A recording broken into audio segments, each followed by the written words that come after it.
हाय छात्रों, good morning. किरण classes channel पे आप सभी का स्वागत है। ध्यान रखिएगा, बिना विचारे यदि काम होगा तो कभी न अच्छा परिणाम होगा। इसलिए कभी भी कोई काम करिए तो एक लक्ष्य निर्धारित करके उस पर विचार, मनन और चिंतन करके कार्य करिए।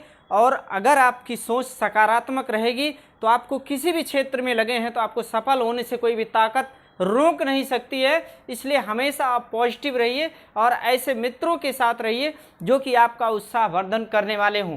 ध्यान रखिएगा, आपको डिमोटिवेशन करने वाले बहुत लोग होते हैं, इसलिए कभी उनके बहकावे में अपने लक्ष्य को नहीं छोड़ना है, बल्कि अपने लक्ष्य के लिए दिन रात एक कर देना है। तो आइए इसी कड़ी में आज हम ज्योग्राफी का पार्ट 2 देखते हैं। उसमें पिछले वीडियो में हम लोगों ने देखा था कि भारत की स्थिति किस एशिया में है, भारतीय उपमहाद्वीप में कौन कौन से देश आते हैं, इन सब की बातें की थी। और भारत के कौन कौन से पड़ोसी देश हैं, कितनी सीमाएं लगती वाले थी। और जैसे कि सबसे लंबी स्थलीय सीमा वाला देश आपका बांग्लादेश था 4096, दूसरे नंबर का चीन था 23 किलोमीटर था, और 34-88 किलोमीटर था। और तीसरे नंबर का आपका पाकिस्तान था जो कि 33-23 किलोमीटर था।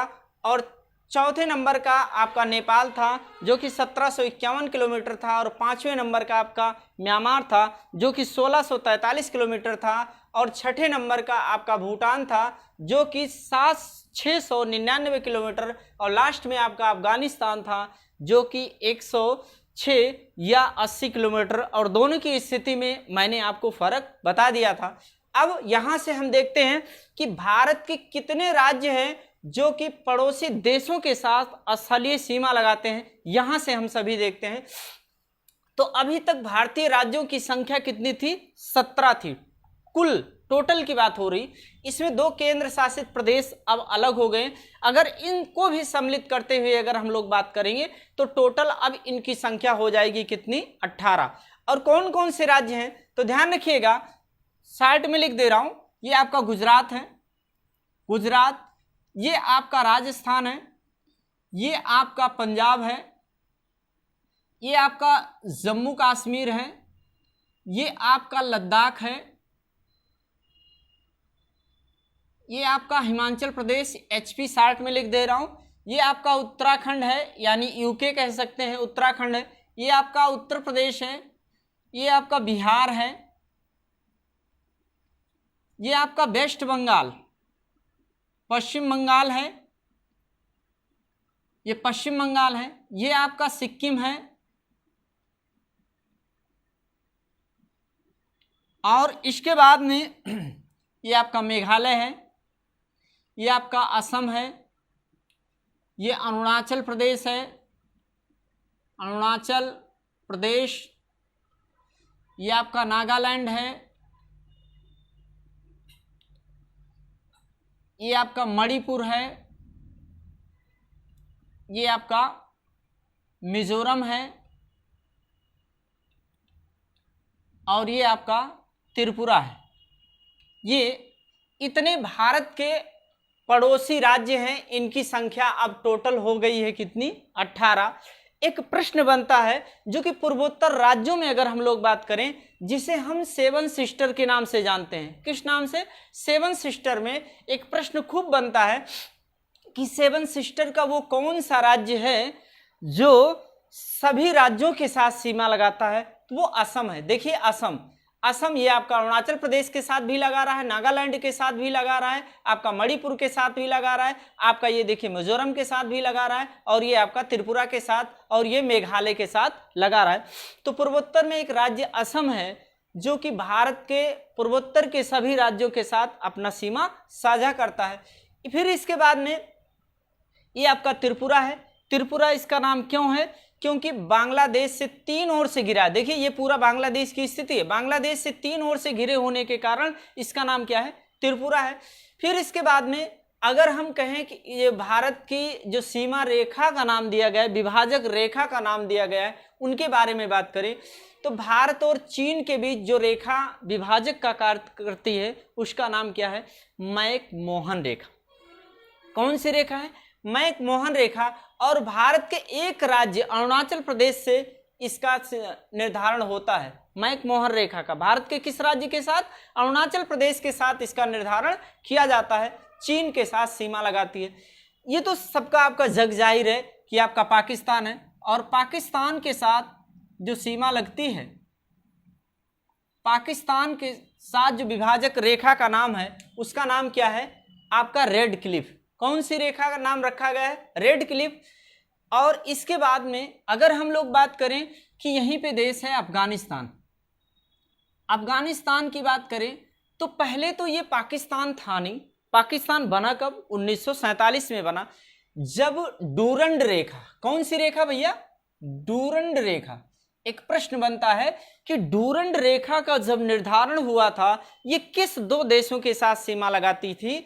तो भारत और अफगानिस्तान के साथ सीमा लगाती थी। लेकिन जब से पाकिस्तान का जन्म हुआ, पाकिस्तान के जन्म होने के बाद इसका निर्धारण अब किसके साथ होता है?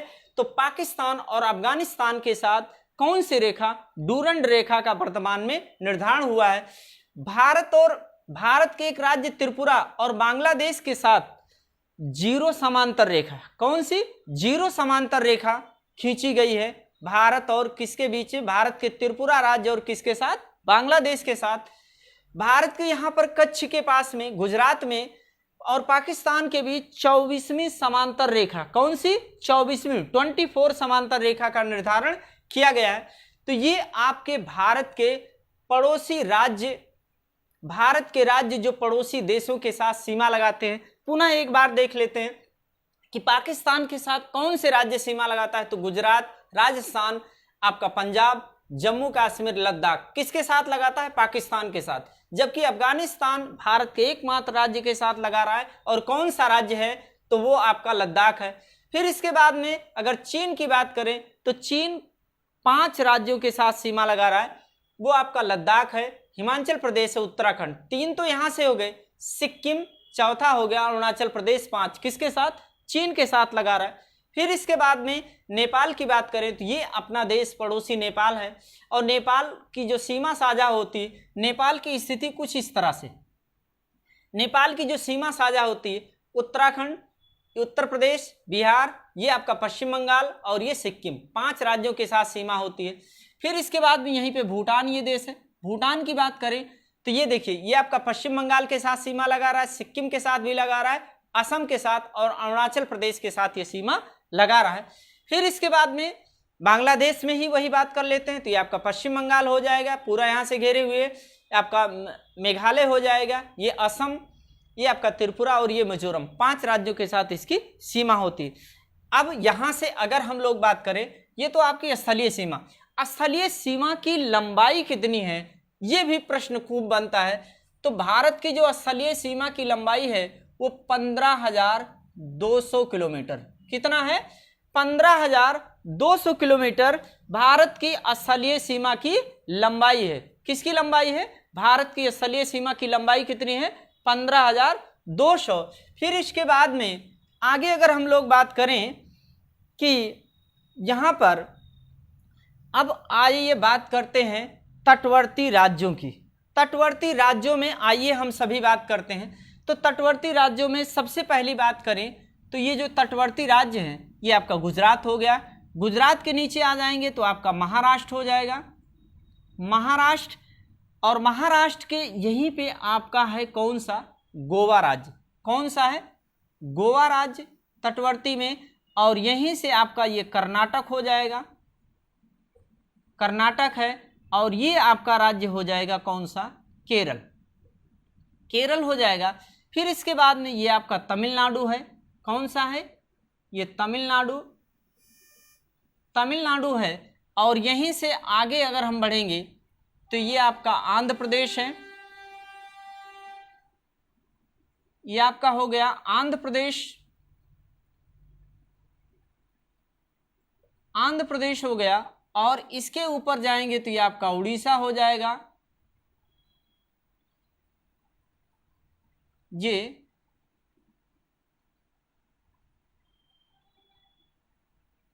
आपका उड़ीसा राज्य हो जाएगा। और यहाँ पे आपका ये पूरा पश्चिम बंगाल है।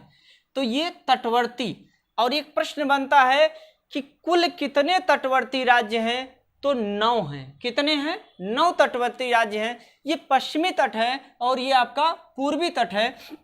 तो पश्चिमी तट पे कितने राज्य हैं, तो ध्यान रखिएगा 5 राज्य हैं। गुजरात, महाराष्ट्र, गोवा, कर्नाटक, केरल, ये पश्चिमी तट के 5 राज्य हो गए। और पूर्वी तट की बात करें तो पूर्वी तट पे जो राज्य हैं उनकी संख्या 4 है। तमिलनाडु, आंध्र प्रदेश, उड़ीसा, पश्चिम बंगाल। तो ये 5 और 4 9। और ये पश्चिमी तट को 2 भागों में मुख्यतः बांटा गया है, मुख्यतः के ही संदर्भ में ज्यादा बनता है। तो जो दक्षिणी तट है इसे मालाबार तट के नाम से जानते हैं। किस तट के नाम से? मालाबार तट के नाम से जानते हैं। और ऊपर वाला पोर्शन इसे कोंकण तट के नाम से जानते हैं, कोंकण तट के नाम से भी जानते हैं। यहीं पे कर्नाटक और गोवा के बीच में अगर यहाँ की बात की जाए तो इसे कर्नाटका तट या मंगलुरु तट के नाम से भी जाना जाता है। लेकिन आमतौर पर इसी दोनों पर ही प्रश्न बनता है कि पश्चिमी तट जो है वो दक्षिणी में आपका मालाबार तट है और ऊपर में आपका कोंकण तट है।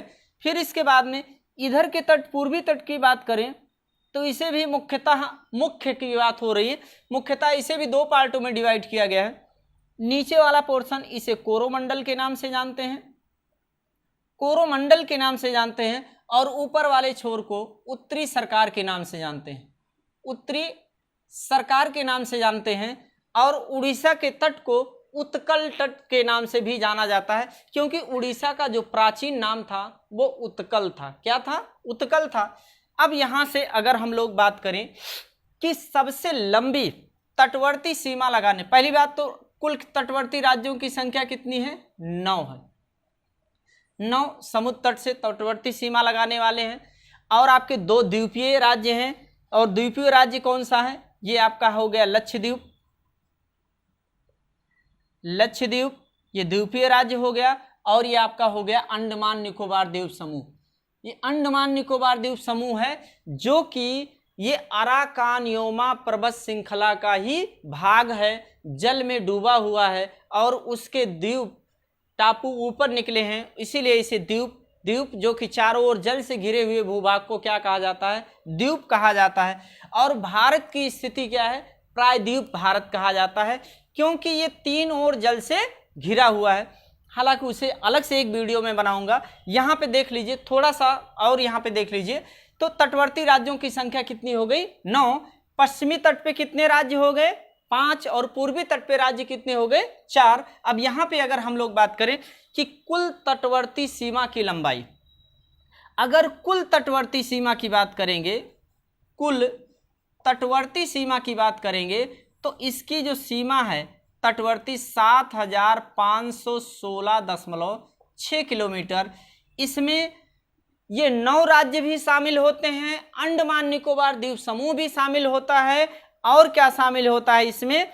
आपका ये लक्षद्वीप भी शामिल होता है। तो कुल तटवर्ती सीमा की लंबाई 7516.6 किलोमीटर है। लेकिन अगर मुख्य तटवर्ती पूछेगा, ये जो मुख्य तटवर्ती भाग है इसकी अगर लंबाई कहेगा तो 6100 किलोमीटर हो जाएगा। कितना हो जाएगा?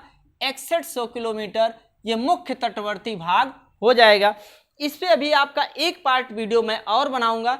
इसे आप सभी इसे रिवाइज करिए, बेहतर करिए, ये सिलेक्शन के बहुत ही करीब आपको ला देगा। जी ओके, धन्यवाद, जय हिंद।